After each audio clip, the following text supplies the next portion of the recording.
G'day legends. Today is first look at, check, inspect day. Now it's got no brakes, so first thing we're going to do is get it on the hoist and put it up in the air, see why it's got no brakes, fix the brakes so we can at least drive it and go from there. Enjoy.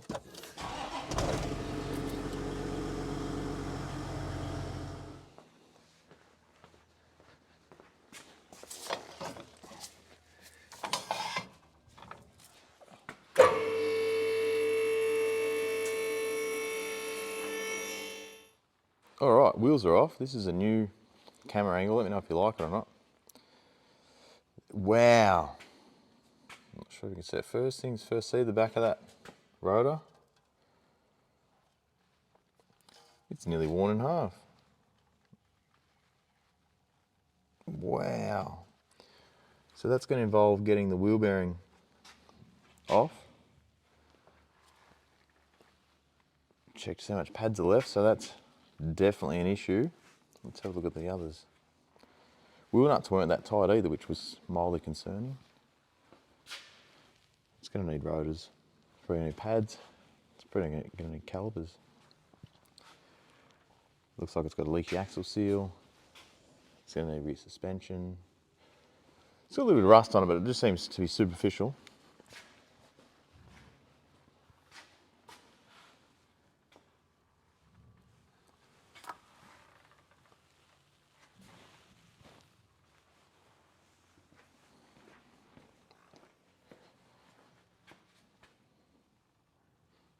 Definitely needs rotors. Well, I don't think I'll be driving this today. Alright, seeing as this is the troubled side, we'll start here first because I really want to see what the back of this rotor looks like. So what we'll do is remove the freewheel and hubcap. First, always make sure that it is free because it can cause some problems. You'll need a 10mm socket. And these little screwdriver 1/4" things work well. You could use a rattle gun or something like that as well, but sometimes the hand sockets work just as good. Gives you a bit better feel.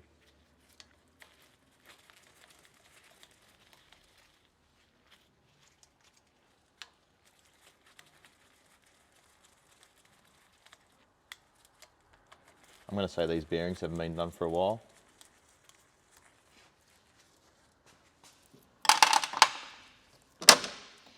Now cap should just slide off. There you go. Prime example. Cap is actually broken, or it's come off the spring, so it's constantly being locked in, which means the gear will still be in here.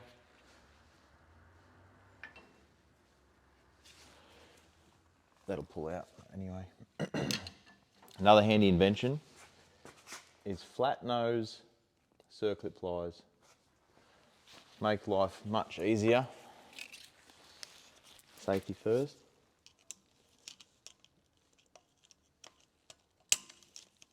I'm fogging up. Circlip off.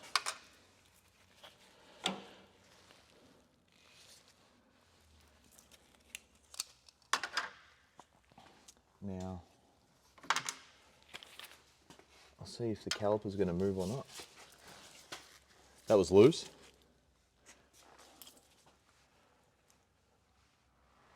I thought I had an extension bar. Yes, I do.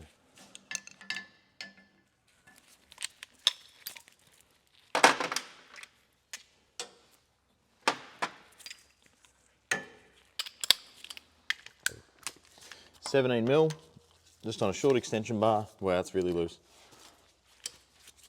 I'm not sure where this was at service-wise before it came here. And I guess that's why we have the job of getting it going.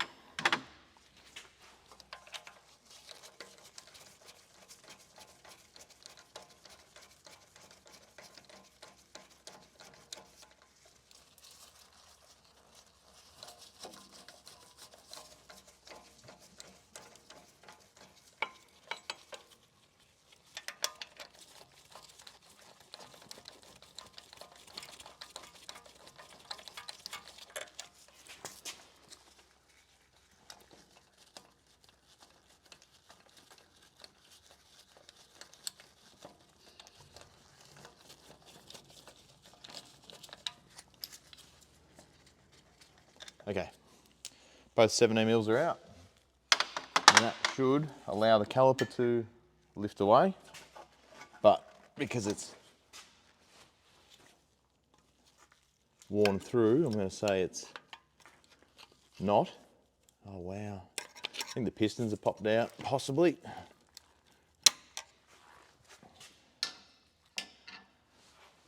So what I'm going to do here is I'll take out the, I'll try and show you actually.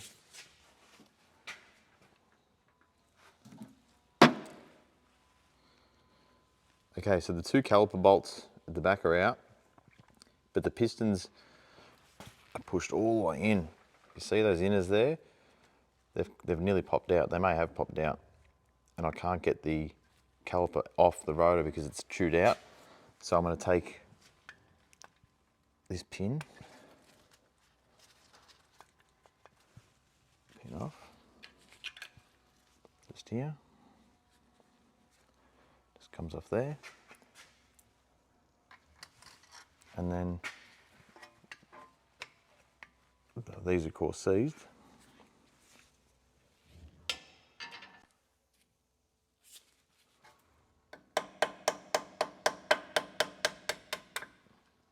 That one there's a bit harder to get to.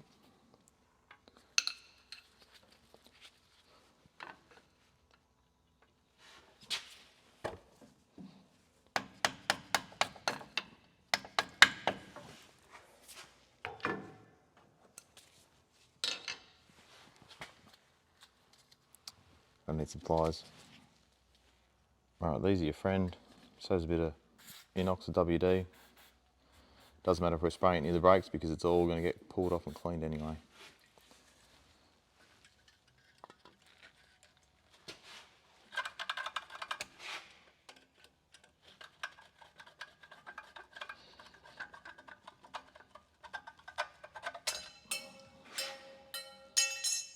There we go.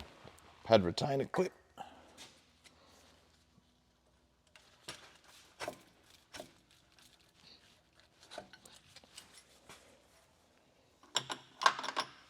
Now also too, if you prefer just a fixed camera view, let me know. It's all experimental. I'm sorry if it's a bit shaky.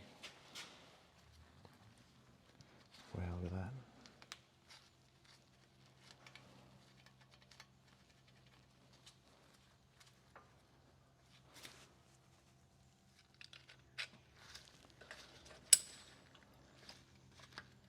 There we go.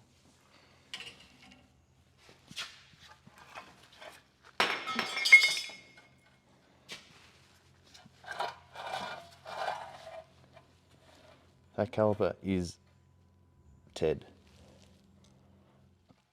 I've only ever seen calipers like this on, memes and things like that. I've actually never come across one in real life to know how long you must be driving for that to happen. That's crazy.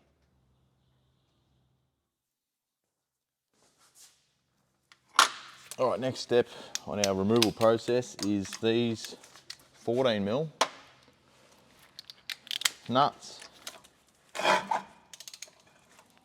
Yeah, boy. I can stay there for a minute.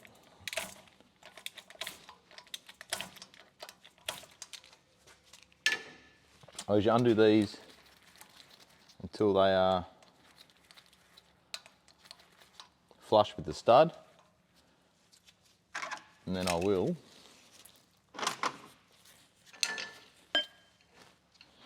also give them a bit of a inox to get the cones out easier.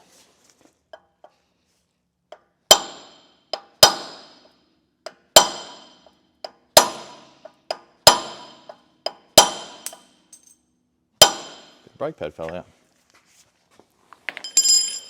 But what I'll do is I'll do the other three from a bit of a POV to see if you prefer that instead. As I said, it's experimental. All right, this is the other view. You can choose to vote for or not. It's my first time using this, so as I said, forgive me. So just undo them so they're sort of nearly flush with the nut. That way when you hit it, if it does mushroom over a little bit, you can use your nut to unscrew it. So you just want to get your brass drift on the end, Just like so. Otherwise, watch my silver hub video and I'll show you another way of doing it.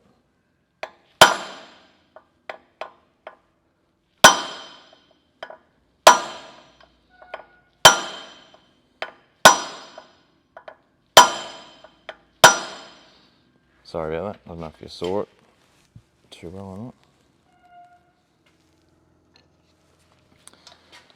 Now we can take off our remaining nuts.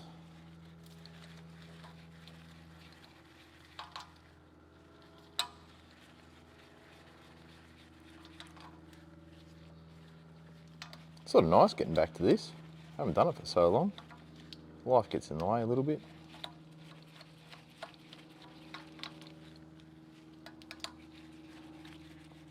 So you'll have 6 nuts, 6 washers, and 6 cones.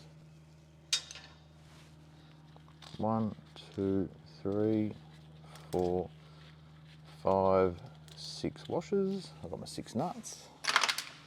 Go up there. Now 6 cones. How many come loose and how many didn't? That is the question.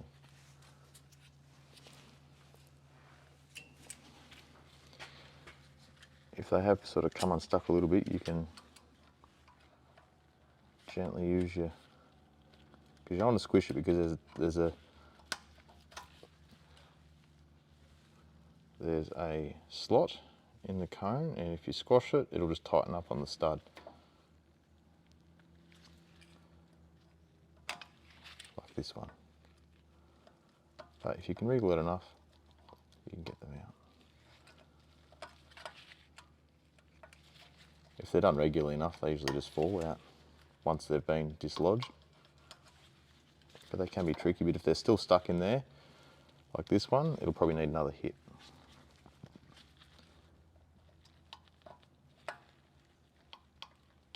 Well, that's a loose stud as well. So they can be tricky.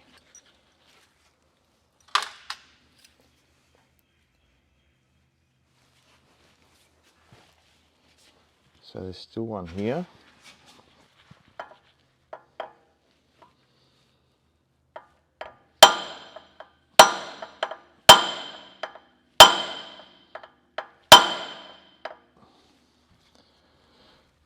That one's really tight. I reckon I'll end up putting a new freewheeling hub in this anyway, so this can go the old way. See, it pops out straight away, but the problem is it can damage the top here unless you use a really soft plastic hammer or something of the like. Same as this bad boy. There goes my light. And one more here. Done.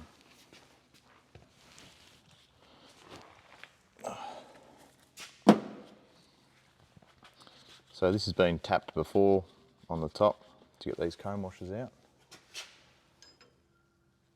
But the whole thing's a bit of a mess.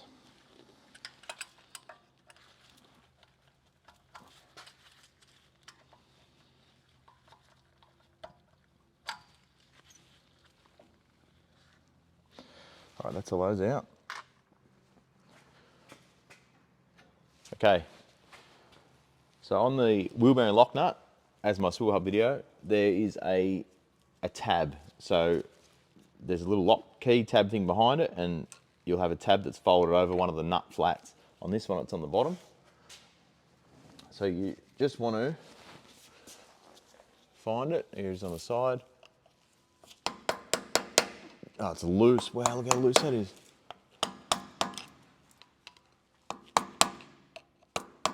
Tap that off so you can get the outer nut off. Get your wheel bearing socket.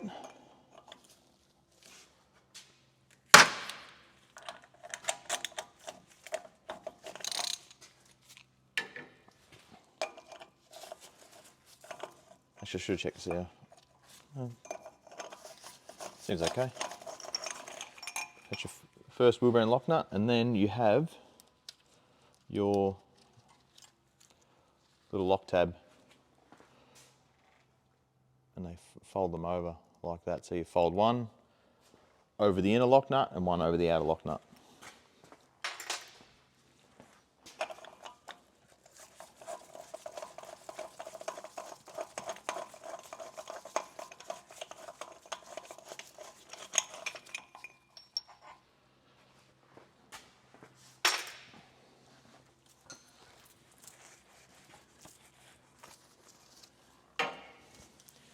Now we'll be able to pull our rotor off.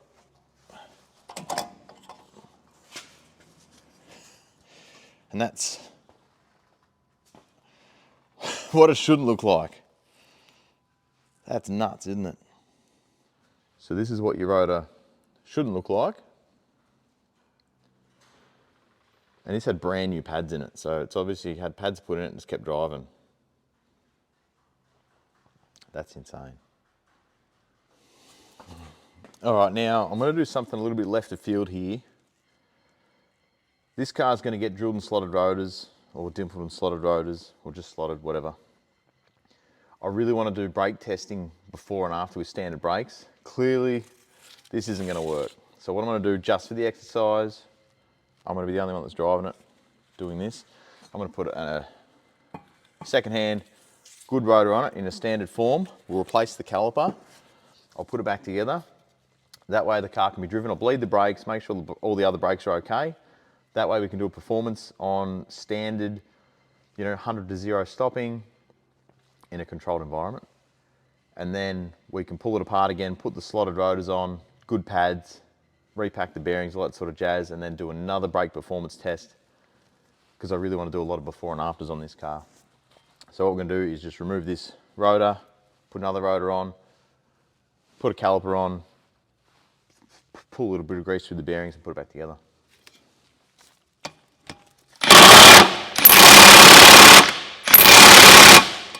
Oh, she's tight.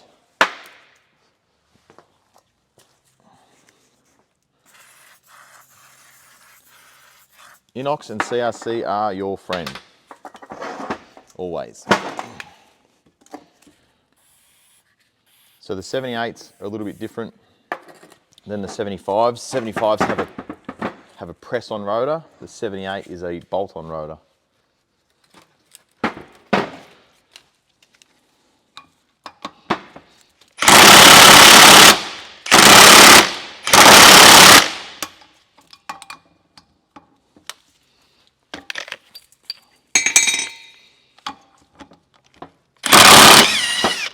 You get some torque loss through a extension bar. So if you go back to a socket close up to it, it usually comes straight off. So if you do have an issue with an extension bar, go back to remove as much of that extension as you can.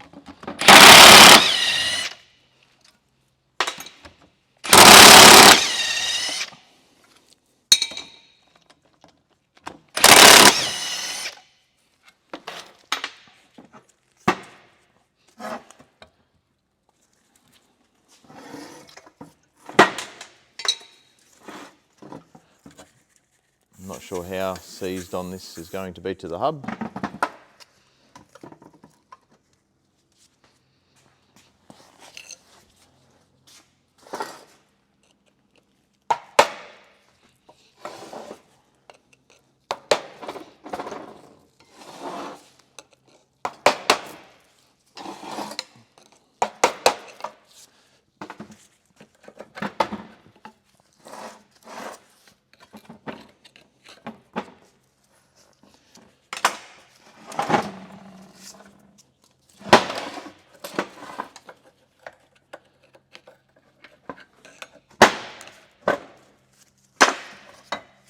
Hub off. That's how you separate your hub from your rotor on a 78. There's actually no weight in it. Weight reduction. I think I felt one of these studs was loose before. We can tighten that back up.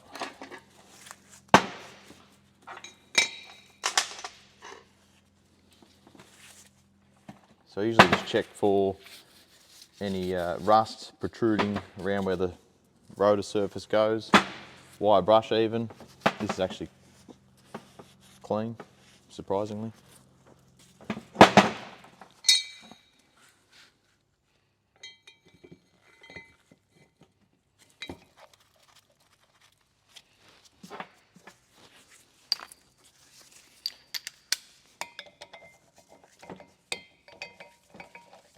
Try and start all the bolts by hand first, so it pulls down nice and even over the hub.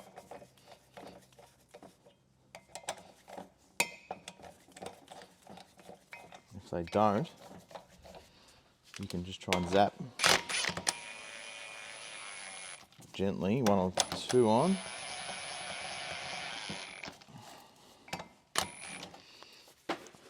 And hopefully that'll pull the rest in line.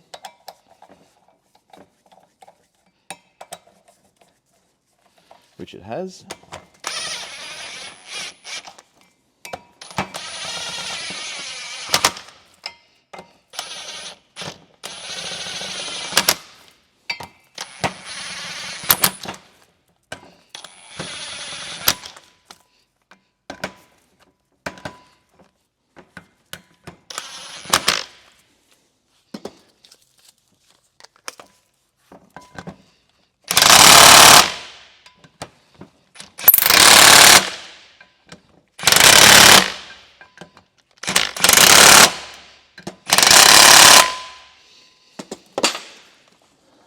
Now once that's done, you want to try and get it, I usually try and get it in a vise, so the vise sort of holds, you know, with some aluminium jaws or something, just sort of holding the unit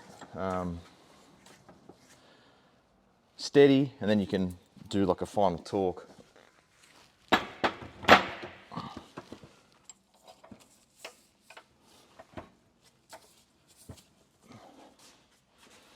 So as you can see just here, I've got the hub in a vise.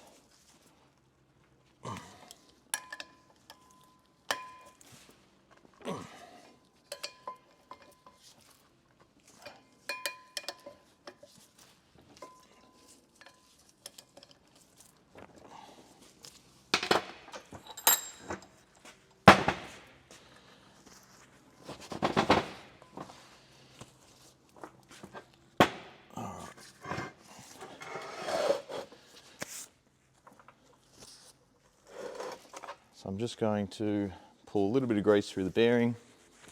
These will all get changed eventually. As I said, just for the exercise, I'm just going to pull grease into this bearing.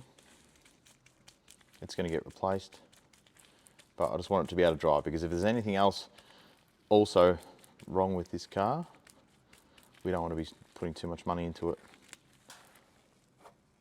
and then realising that it's no good.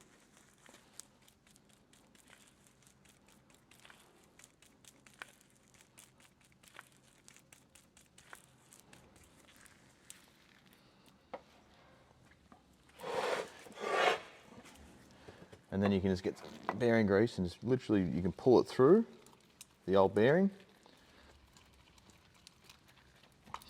This wouldn't be how you'd repack a bearing, but if you just need to get some old, get some grease, get you out of trouble for whatever reason, you can just pull it through into the old bearing. Put a little bit of grease on the spindle.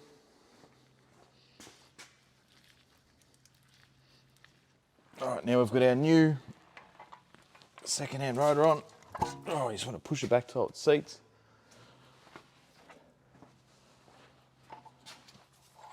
Add a race of your bearing in.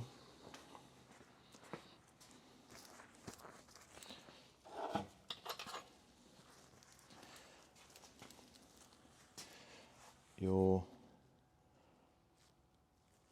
bearing washer.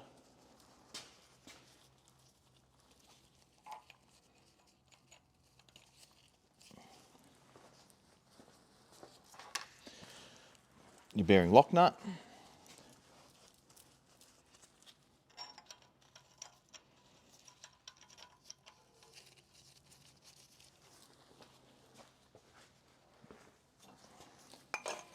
Now we do have a tension wrench here, which is just preset to wheel bearings now because we do so many of them.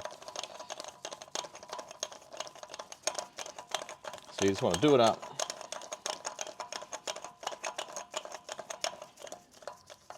So it's firm. And this tension wrench here is set for wheel bearings, which is 58 Newton meters, I think.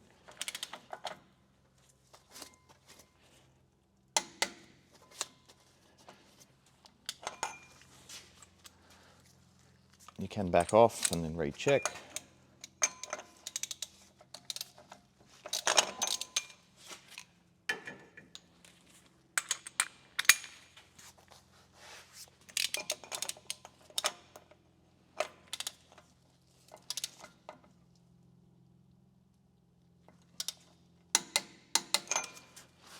Beautiful.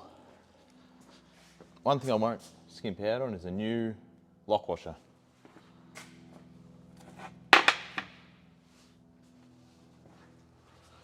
So that just goes in there and you'll push that over the closest flat edge.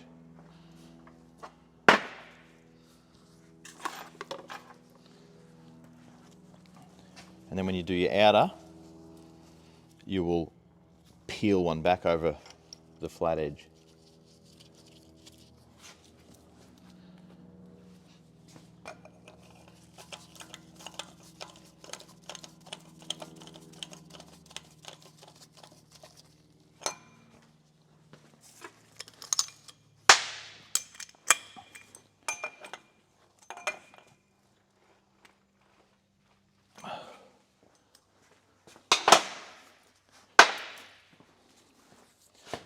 So the top one can go over the back.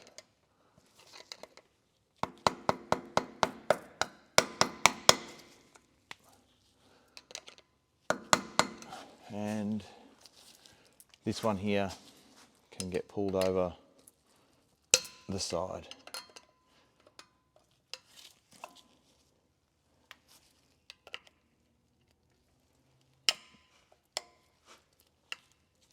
Terrible screwdriver. There you go. And you just sort of tap it flat.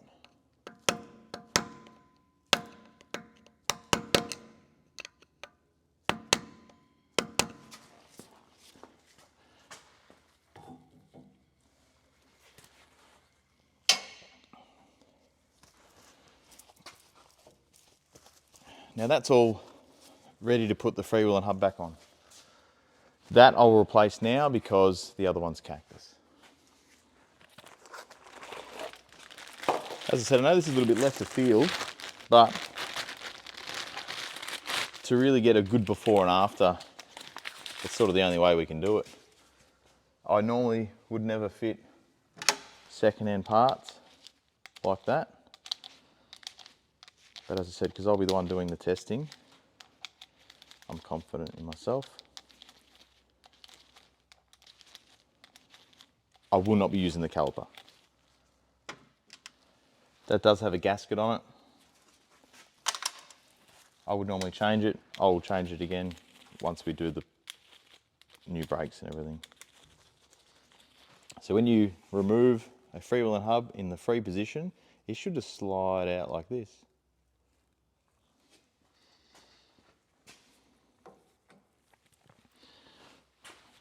There's no need to put grease in here at all. It can cause the gear mechanism to bind up. So then all you want to do is just line up your two dowel holes with the two dowels here. Now if they don't lock on straight away, just give the hub a bit of a turn and there you go. 6 cones.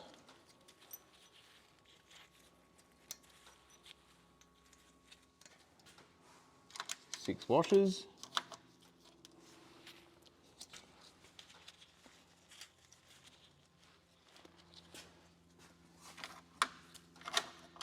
Six nuts.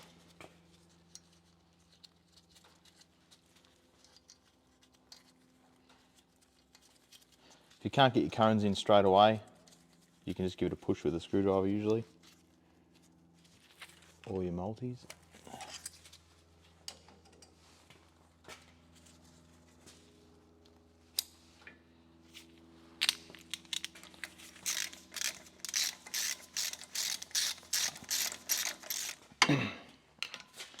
These don't have to be super tight.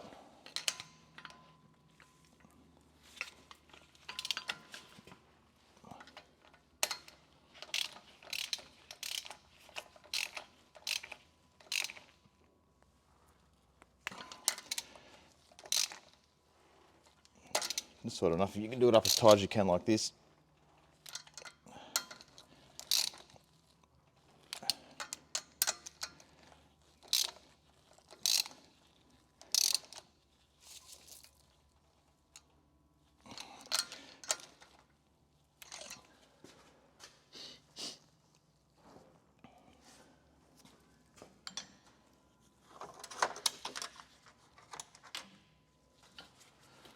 Then you can get your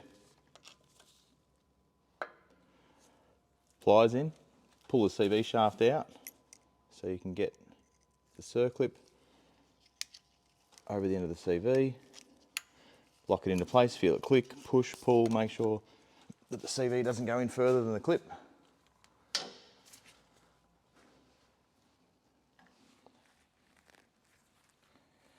I think I've said before too, when you put the freewheel and hubcap back on, you line it up, but if it doesn't go in, don't force it. Rotate to the next,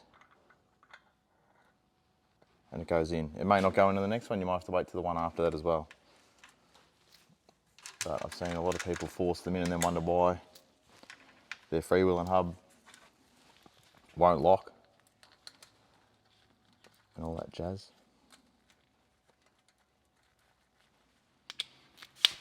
And this you can just sort of do by holding it by hand. Just, you know, that's it, that's all you need to do.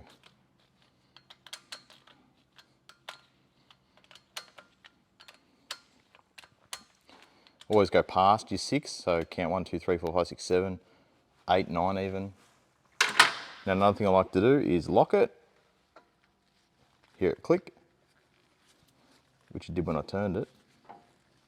I can hear that turning the axle. Then when you unlock, I just heard it click again. So that's working. Great. Now I'm going to bolt the caliper back on, just so it's easier to get the brake hose off.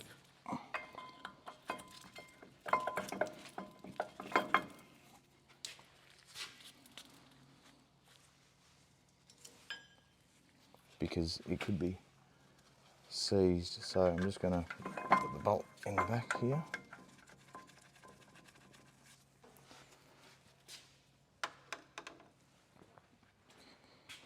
These guys are great for clamping your brake lines, stop fluid coming out.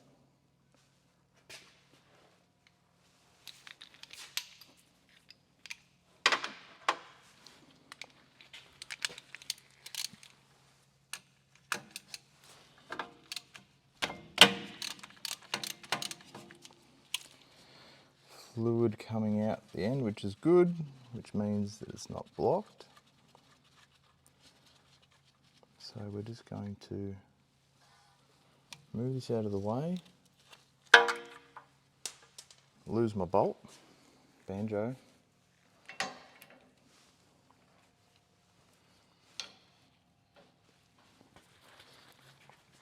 Then we can remove our caliper.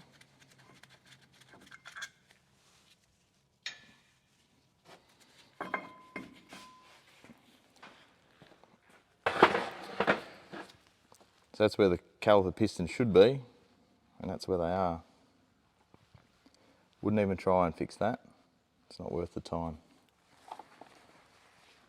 I do, however, carry new calipers on the shelf. Front and rears, for this reason. Look at that. All the seals are in place, everything's right to go. Is it the right side?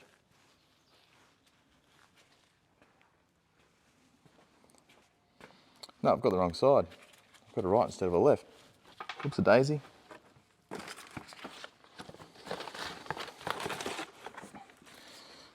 I have a left now.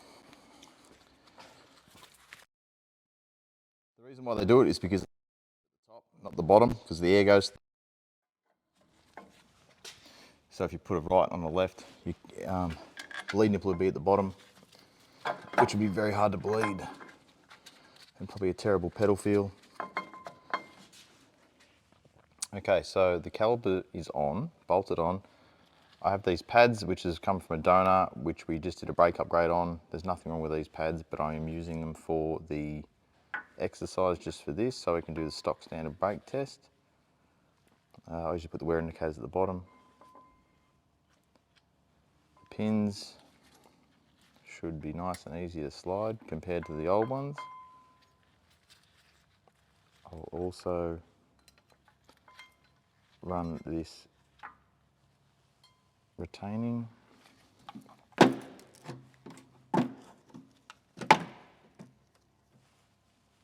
see a bit better there, retaining pin. Clip, whatever you want to call it. And that goes through into there. And then what you want to do is, on these pins, they've got little holes in them, just to locate this. So you just use that to steer where you want it to go. And you put one in, put the other one in, and then the middle, like so. Beautiful. Now we just want to reconnect our hose. That's the one I lost the banjo on.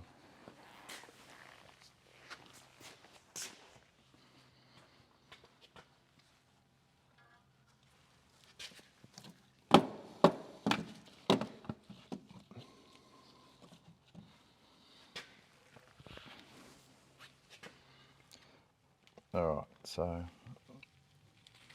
take the plastic bung out.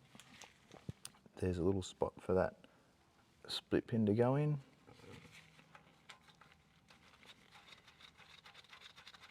This will be getting new brake hoses as well.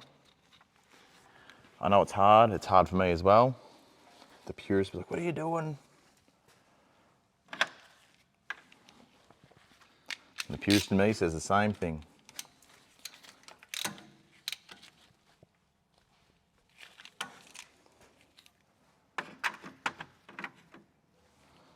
Now I can release that. All right, I'm going to cheat a little bit today because I'm pressed for time, but I'll do it properly. Oh, not properly, like I'll do it the backyarders way when I do the proper video. So we just need to make sure the mast is full of .3.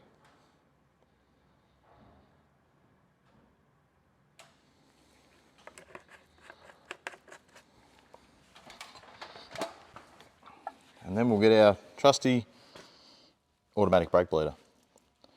But I'll show you how to do it manually. So let's get our 10 mil.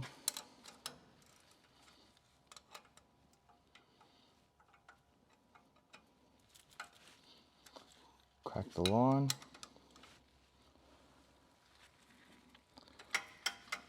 Put our bleeder on.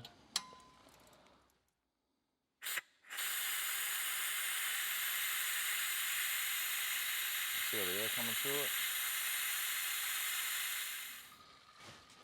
Go and check my level.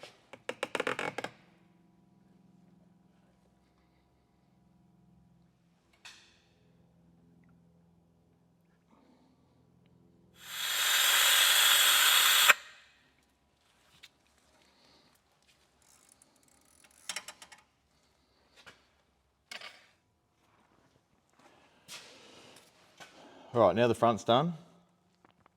I want to make sure all the other bleeders are free and there's no junk behind the calipers, pistons or anything like that, just for the road test. So I just want to make sure they're not seized as well. So I'm just going to crack this bleeder. It doesn't have a boot on it, which is concerning because they usually fill it with mud and junk. Oh, that's free, great. On with the bleeder. I was just thinking before I bleed it, what I'll do is I'll remove the top half of the caliper and I'll push the piston back with the bleed nipple open to get rid of any old fluid behind it and also make sure the pistons are free. That way I can determine whether the caliper is seized or not. I can feel the pin gripping to the boot inside, which tells me it's dry. And I can also see this end spinning.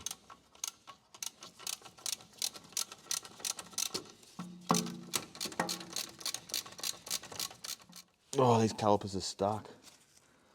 The slides are.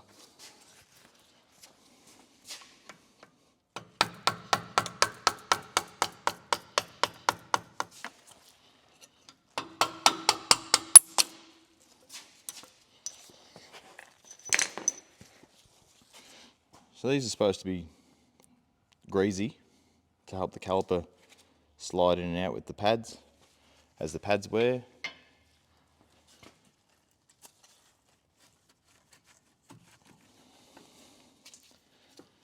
Heaps of meat on the pads. Like they were just changed.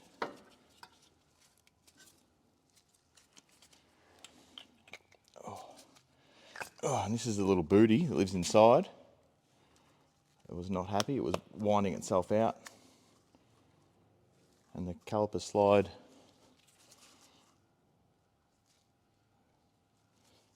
lives inside there, in grease usually, allowing it to move.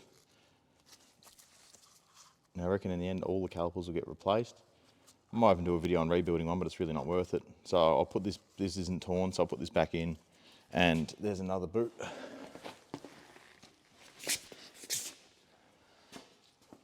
On the bottom, that actually just lives in the housing, and there's a little blanking cover on the back with this cover here, whereas this one lives in that condom thing.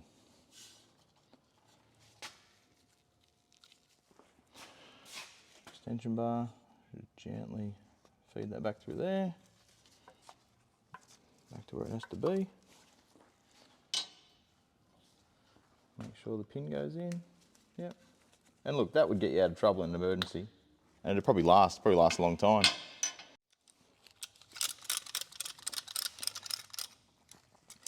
All right, this here is a brake caliper piston pusher backerer. And what you do is you just wind yourself out. Which way are we going? We are going that way. Till it gets a bit of tension. And then what we'll do is we'll get our bleeder.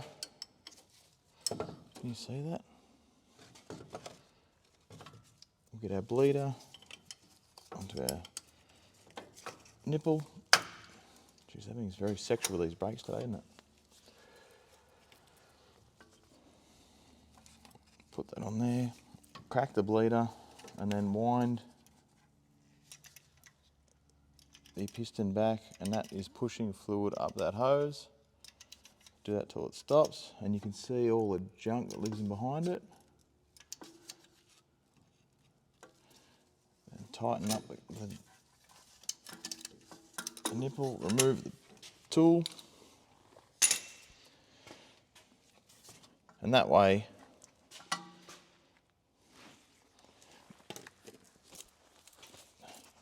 when I go back and put my foot on the brake, it's going to the piston's been cycled, so it's not seized or locked, which means the rear brakes are going to work. The rotors aren't the best, but they're just it's just for a brake test. When you put your caliper on, you just make sure your little booties are available for your slides to go into. Just give them a wriggle and they'll go in.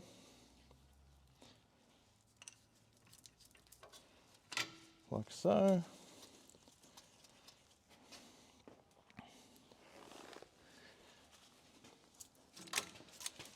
Definitely goes back together easier than it came apart.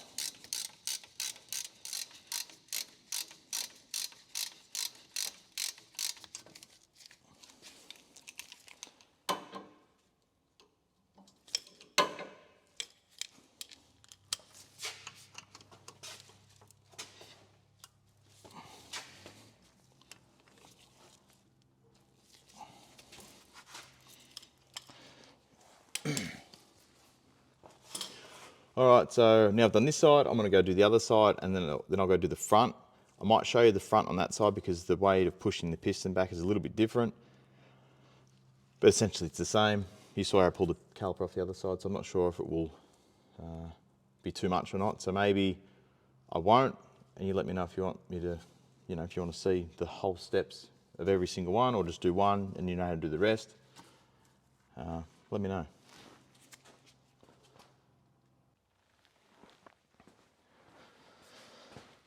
All right, all done. Front caliper's replaced, the test pads are in, freewheel and hub's done, that works. All the other brakes are flushed, pistons are pushed back, checked, caliper side's free, all the brakes work. I didn't even get a chance to film the other two because my phone went flat. So I think before I drive it next, I want to do an oil change, then an oil flush, and then I want to do a coolant change and a coolant flush because it's just got water in it. It's a bit average since the oil, I think it's had an oil cooler replaced on it.